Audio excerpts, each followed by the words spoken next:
కృష్ణాశ్రమంతో ఆయనకున్న అనుబంధం అంటే లక్ష్మణీతంద్రుల వారు ఆయన అంటే సహాధ్యాయులుగాను లేకపోతే వాళ్ళిద్దరూ ఒకే ఇదిగా అదివరకు చెప్పారు.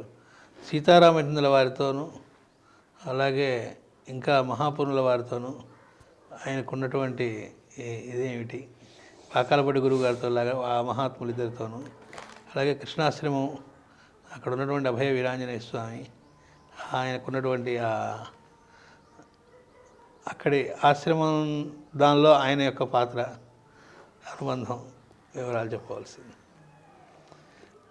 ఆయనకి సీతారామచంద్రుల వారు మా మాస్టర్ గారి కంటే వయసులో అంటే ఆయన మా తాతగారి వయస్సు అయింది. అనంతాచల వారి వయసు అటు ఇటుగా ఆయన వయస్సు. లక్ష్మణచంద్రుల వారు ఆశ్రమ స్వీకారం చిన్నప్పటి నుంచి కూడా లక్ష్మణచంద్రుల వారు లక్ష్మణదాస్ కేంద్రుడుగా అని లక్ష్మణదాస్ ఉన్నప్పుడు మాస్టర్ గారి కంటే ఆయన 5 సంవత్సరాలు అంత చిన్న డిఫరెన్స్ ఉంది, 5-6 సంవత్సరాలు. కానీ వీళ్ళిద్దరూ బాగా క్లోజ్గా చిన్నప్పటి నుంచి మరి అన్నదమ్ముల్లాగే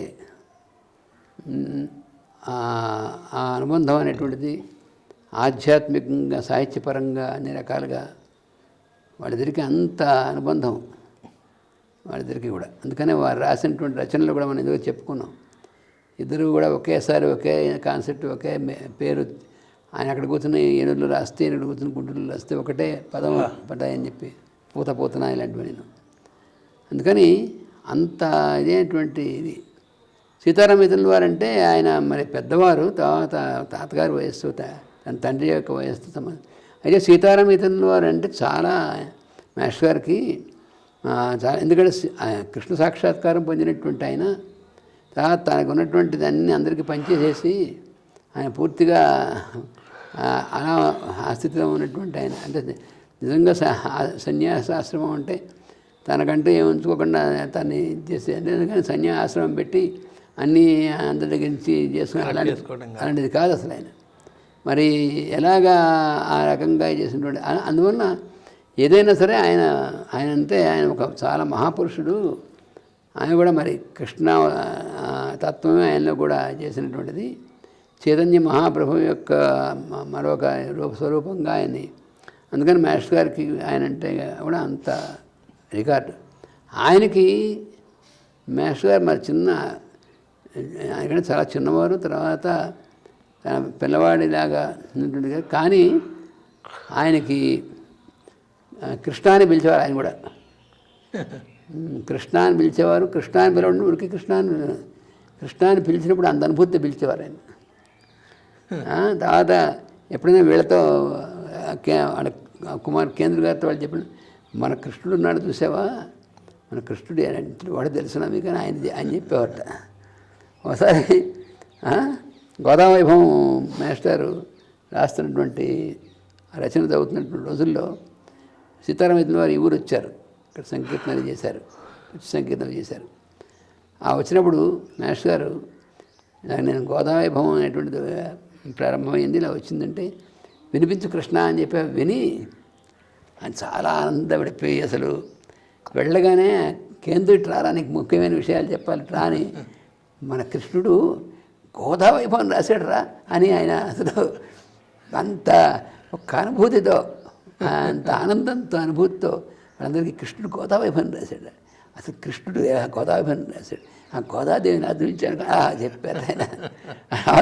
ఆయన చెప్పారనమాట. అంత వాత్సల్యము అంత హయ్యెస్ట్ రికార్డు. అంటే తన కుమారుడు లాంటి వయస్సు, కుమారుడే ఆ వయస్సు ఇంచుమించుగాను. కానీ అది అంత, ఎందుకంటే ఆ భగవత్ తత్వం అనేటువంటిది దాన్ని చేసినటువంటి అంత అలాంటి వారు. తర్వాత మహాపౌర్ణమి వారంటే పూర్వాశ్రమం ఆయన తమ్ముడే. ఈ మహాపౌరుల వారు మహాతపస్వి, కానీ బయటికి ఏమీ ఏం తెలియనట్టుగా ఉండేవారు. ఎలాగంటే మహాపౌరుల వారు ఏలూరు ఆశ్రమంలో అక్కడ కూడాను అక్కడ కూర్చుని ఉండేవారు. ఏలూరులో కూడా తర్వాత అంటే సీతారామయ్య వారు ఉన్నప్పుడు పెదముత్తేలోనే ఉండేవారు మహాపౌరుల వారు కూడా. ఆయన పెరుమాళ్ళయ్య గారు ఆయన పేరు, ఆశ్రమ స్వీకారం చేయకముందు. మహాపౌరుల వారు ఆయన కూడా మామూలుగానే కనబడతారు. ఈ మాస్టర్ గారు అక్కడ మహాపౌరుల వారు ఆ పెదముత్తేలో కానీ అదే ఏలూరులో కానీ వెళ్ళినప్పుడు ఈయన ముందు మహాపౌరుల వారి దగ్గరికి వెళ్ళేవారు. మాస్టర్ గారు వెళ్ళి ఆయన నమస్కారం, కృష్ణ దూరం నువ్వు నాకు అనేవారు ఆయన. అదే అంటే ఆయన కృష్ణుడు నువ్వు నాకు నమస్కారం చేయడానికి ఒక రకంగా అలా ఆయన కృష్ణుడిగానే దర్శించేవారు అనమాట ఆయన.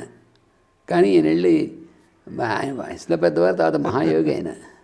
అందుకని ఈయనేమో మరి శ్రీకృష్ణుడు అంతే కదా, కృష్ణుడు కనబడితే నమస్కారం చేసేవాడు కదా ఆయన. పెద్దలందరికీ చేశారు కదా, భీముడికి చేశారు, ధర్మరాజుకు చేశారు. అందుకని కృష్ణతత్వం కదా ఆయనకని ఈయన నమస్కారం చేసేవారు. ఆయనేమో అనేవారు.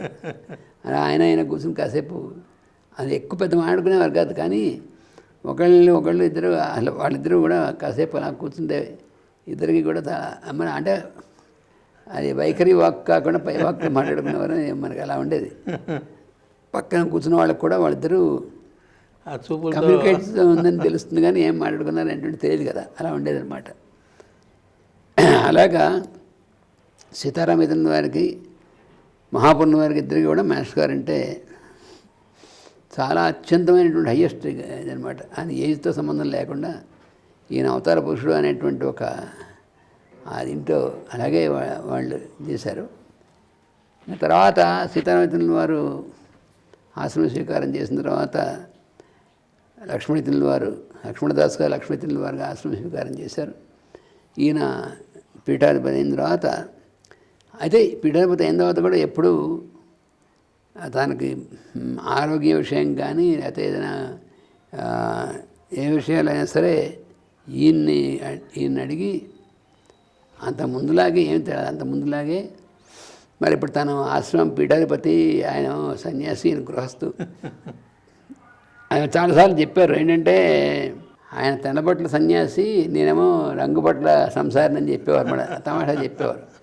ఎందుకంటే ఆశ్రమం స్వీకారం తీసుకున్న వీళ్ళ బాధ్యత వీళ్ళది నేను చూసుకోవాల్సినటువంటిది, ఆయన సన్యాసి నిజమైన సన్యాసి అయినా అని చెప్పేవారు మేడం మాస్టర్ గురించి చెప్పినప్పుడు. అలాగా ఏ విషయమైనా ఆశ్రమం సంబంధించినటువంటి విషయాలను ఏమైనా సరే ఆయనతో మాట్లాడి ఆయన దగ్గర ఆయన సలహా తీసుకుని ఆయన డైరెక్షన్ తీసుకుని లక్ష్మీతల్లి వారు కూడా అలా చేసేవారు. అందుకని అలాగా మేజర్ విషయాలు కూడా దాదాపు మాస్టర్ గారు కూడా ఒక్కోసారి ఆయనకి చెప్పేవారు, మీరు ఇలా చేయండి అని చెప్పేవారు. అంటే ఉదాహరణకి ఏలూరు ఆశ్రమం ఉంది, ఎక్కువ ఏలూరు ఆశ్రమంలో ఉండేవారు. పాపతల్లి గారు అక్కడ ఉండేవారు, ఈయన కూడా ఉండేవారు. మీరు ఇప్పుడు పెదముత్తేకి షిఫ్ట్ అయిపోండి, ఎందుకంటే మీరు ఇప్పుడు షిఫ్ట్ అవ్వడం చాలా అవసరం. మీరు ఉంటే అందరూ పెదముత్తి రావడం అలవాటు పడడం ఉంటుంది, మీరు ఏలూరులో ఉండిపోతే కాదు, అందుకని షిఫ్ట్ అవ్వండి. పాపతల్లి గారు ఇక్కడ ఉంటుంది, ఏం పర్వాలేదు, వస్తూ వెళ్తూ ఉంటుంది. నువ్వు చెప్పావు కదా అలాగే కృష్ణ అని అలాగే షిఫ్ట్ చేశారు ఆయన. అంటే మరి అలా చెప్పాలంటే మరి ఆయన పీఠాధిపతి, మరి అలా ఏం లేదు, అడ్డు రాలేదు అని చెప్పారు, అని పాటించారు. అలాగే ఆ పిల్లల వివాహం విషయంలో కూడా మరి సీతారాం గారి వివాహ విషయంలో అక్కడ ఒక సన్నివేశం ఉంది. మేమిటంటే ఈవిడ పాపగారు అంటే కమల్ గారి తల్లి గారు, కమల్ గారు అమ్మమ్మ గారు అంటే కాంతమ్మ గారు, వాళ్ళ ఆందోళన ఏంటి, సంబంధం ఎటువంటి విషయంలో ఏమీ లేదు. ఎందుకంటే సీతారాం చాలా ఉత్తముడు, అతనికి ఉద్యోగం ఉందా లేదా ఇలాంటిది ఏం లేదు, అలాంటి సంబంధం ఏం లేదు అని. కానీ ఆశ్రమ స్వీకారం చేస్తారేమో ఈయన కూడాను అని కొంత వాళ్ళకి ఆందోళన ఉండేది. అందుకని ఆ పాపగారు, మామయ్య నాకు ఈ శంకు ఉంది మామయ్య, మరి నువ్వు ఎలా చెప్తావో నీ ఇష్టం అని. అక్కడేం ఉండదమ్మా, గృహస్థగానే ఉంటాడని చెప్తున్నా కదా అని చెప్పి ముందు ఆవిడకి మనసు శాంతపరిచారు.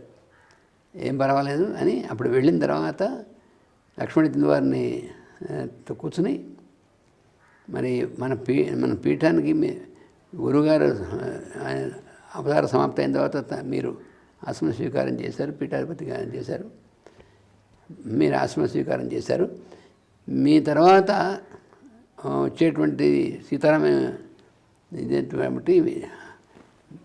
మీ తర్వాత ఎవరు ఇదైనా సరే వాళ్ళకి ఇలాగా యత్యాశ్రమం స్వీకారం అనేటువంటిది కాకుండా గృహస్థుగానే ఉంటూ ఈ పీఠాధిపత్యం అనేటువంటిది చేసి పీఠాన్ని నడిపించడం అనేటువంటిది, ఆశ్రమం నడిపించడం అనేది జరుగుతుంది అని చెప్పి నేను చెప్తున్నానంటే, నువ్వు ఎలా చెప్తే అలా కృష్ణ అని చెప్పి అక్కడ ఆయన ఇది చేసి డిక్లేర్ చేస్తారు. ఆయన నా తర్వాత ఆశ్రమ స్వీకారం ఉండదు, నా తర్వాత ఎవరు దీనికి ఇది చేసినా కూడా వాళ్ళు నా బాధ్యత నిర్వహించడం ఉంటుంది కానీ గృహస్థగానే ఉంటారని ఆయన చెప్పినట్టుగానే ఆయన చేశారు. అప్పుడు వాళ్ళు కూడా చాలా శాంతపడ్డారనమాట.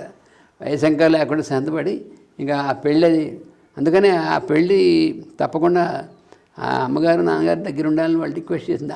వాళ్ళు వీళ్ళు కూడా మీరు లేకుండా ఎట్లాగని, కానీ వాడు పాపం వాళ్ళు మనవాడికి ఇలా ఉంది వస్తారా రా అని కంగారు పడ్డారు. కానీ ఏం పర్వాలేదు నేను వస్తున్నా అని ఈయన ఇది చేసి ఆ సన్నివేశంలో అక్కడ వెళ్ళొచ్చారు. ఆ రకంగా అది జరిగింది. తర్వాత ఇంకోటి ఏంటంటే ఆశ్రమంలో వైకుంఠనాథ యొక్క ప్రతిష్ట, ఆ ప్రతిష్ట అప్పుడు కూడా వెళ్ళారు. ఆ ప్రతిష్ట జరిగింది. ఆ ప్రతిష్ట అయిన తర్వాత ఇంకా ఆశ్రమంలో ఎక్కడెక్కడ ఎలా ఉండాలి అనేటువంటిది లక్ష్మణీతుల వారు, కృష్ణ నువ్వే నిర్ణయించు, మరి వాస్తు ప్రకారంగానే ఏక ప్రకారమైనా సరే ఈ ఆశ్రమంలో ఈ ఆలయం వైకుంఠనాథ ఆలయం అక్కడ ప్రతిష్ట అయింది. నెక్స్ట్ దీనిలో ఎక్కడ ఏం పెట్టాలి అనేటువంటిది నువ్వు చూసి నిర్ణయం చెప్పు అని చేశారు.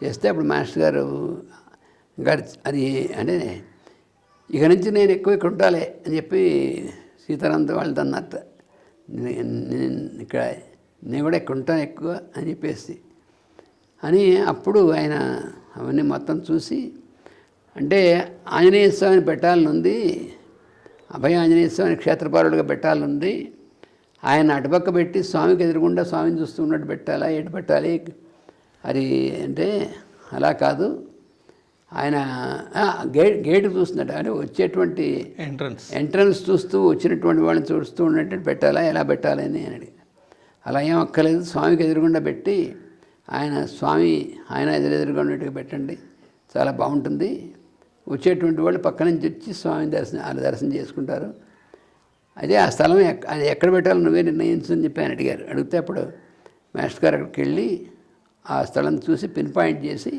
ఇవి దీని చుట్టూ మార్క్ చేసుకోండి అని ఆయన ఉంచున్న చోట చుట్టూ మార్క్ చేసుకోండి అని చెప్పి అక్కడే చేయమన్నారు. అలాగే అక్కడే స్వామి అభయ ఆంజనేయ వీరాంజనేయ స్వామి వారిని, అంటే మాస్టర్ గారు ఎక్కడి నుంచి ఉన్నారో ఆ ప్లేసే ఇప్పుడు అభయ వీరాంజనేయ స్వామి నిలబడి ఉన్నటువంటి చోట. అప్పుడు అంటే బాగా కింద ఉండేది ఆలయం, అక్కడ పైకి ఉండేది కానీ ఇవన్నీ కిందకు ఉండేవి. దాన్ని బాగా రైస్ చేసి అభయ వీరాంజనేయ స్వామిని ఆ పైకి రైస్ అని చెప్పారు మాస్టర్ గారు. ఇది బాగా రైస్ చేయాలి, అన్నిటికంటే ఎత్తుగా ఉన్నటువంటిది, అంటే ఇది మరి నైరుతి ఇది కదా, గేట్ అంటే ఓపెన్ అయ్యింది కదా అని మామూలుగా చెప్తారు. అక్కర్లేదు, ఈ అభయ వీరాంజనేయ స్వామి పెట్టి అది రైస్ చేయండి, ఇంకా వేరే దోషాలు ఏముండవని చెప్పి మాస్టర్ గారు చెప్తే ఆ చెప్పినట్టుగా వాళ్ళు చేయడం అంటే జరిగింది. మహావైభవంగా మరి అది జరుగుతుంది అప్పటి నుంచి కూడాను. అందుకని అలాగే ఆ నెక్స్ట్ ఇంకోటి అడిగారు, మరి ఆలయం ఉన్నప్పుడు ఆలయంకు ఉత్సవాలు బ్రహ్మోత్సవాలు అవుతాయి, బ్రహ్మోత్సవాలు అయినప్పుడు తెప్పోత్సవం ఇలాంటివి అవుతాయి, మరి ఒక పుష్కరిణి కూడా ఉండాలి కదా, తటాకం ఉండాలి, మరి అది ఎటు పక్కన పెట్టాలి, అది కూడా మరి నువ్వే నిర్ణయించాలంటే అప్పుడు మాస్టర్ గారు అంతా కూడా చూసి దానికి తూర్పు వైపు ఉన్నట్టుగాను చూసి ఆ భాగం అక్కడ ఆ ఏరియాని మీరు పుష్కరిణి కింద చేయండి, చాలా బాగుంటుంది ఆయన నిర్ణయించారు. ఆయన నిర్ణయించిన ప్రకారమే ఆ పుష్కరిణి అక్కడ ఏర్పాటు చేయడం జరిగింది. ఇలా అక్కడ పదముత్తి ఆశ్రమంలో దేన్ని ఎక్కడ చేయాలనేటువంటిది మాస్టర్ గారు నిర్ణయించిన ప్రకారం వాళ్ళని చేశారు. అందువలన వాళ్ళదే అంటారు, ఆయన నేను కూడా ఇక్కడే ఉంటానని చెప్పి ఆయన అండం అనేటువంటిది దానిలో అర్థం ఏంటంటే ఆయన భౌతికంగా ఆయన శరీరంతో ఇక్కడ ఉంటారనేది ఏమన్నా ఆయన ప్రెసెన్స్ అది అనేటువంటిది ఇక్కడ అందుకని ఎంతో వైభవమైనటువంటివన్నీ జరిగాయి కదా అక్కడ. అందుకని లక్ష్మీపతి వారు చెప్పారు, కృష్ణుడు ఇక్కడ ఉంటా అన్నాడు, కానీ ఆయన ఉన్నట్టే ఆయన నిలిచినట్టేను, మరి ఆయన నుంచితోటే ఆయనే ప్రతిష్ఠింపబడ్డారు. అందుకని ఇవన్నీ కూడా అందుకని ఆ ఆశ్రమంలో ఇప్పటికీ మరి ఈయన యొక్క ఇది చాలా అందరికీ గురుస్థానం కింద మాస్టర్ గారి యొక్క ఇది. అందుకని ఈ రెండు వేరు కాదు అనేటువంటిది మాస్టర్ గారు ఎలా అయితే మాస్టర్ గారును లక్ష్మీపతి గారు ఇతరుల వారు వాళ్ళిద్దరూ వేరు కాదు, ఇద్దరు కూడా ఒకే అనేటువంటిది. ఈ ఆశ్రమాలు ఆది సంస్థలు రెండు కూడా ఎప్పుడు ఇవి రెండు కాకుండా ఒకటిగా నడుస్తున్నాయి. అప్పటి నుంచి కూడా అన్ని కార్యక్రమాలు అలాగే నడుస్తున్నాయి. మరి మనం సప్తాహం కూడా అక్కడ పెట్టుకున్నాం కదా, ఎంత వైభవంగా జరిగింది ఇవన్నీ. అందుకని అలాగే మరి ఆ తర్వాత తరం నేను సీతారాం గారు మరి మేము కూడా అలాగే వెలిగాం. ఇలా అది తమాషా ఏంటంటే తరతరాలు అలాగే కరెక్ట్గా కంటిన్యూ అవుతూ వస్తుంది. అది ఇప్పుడు స్పష్టంగా తెలుస్తుంది.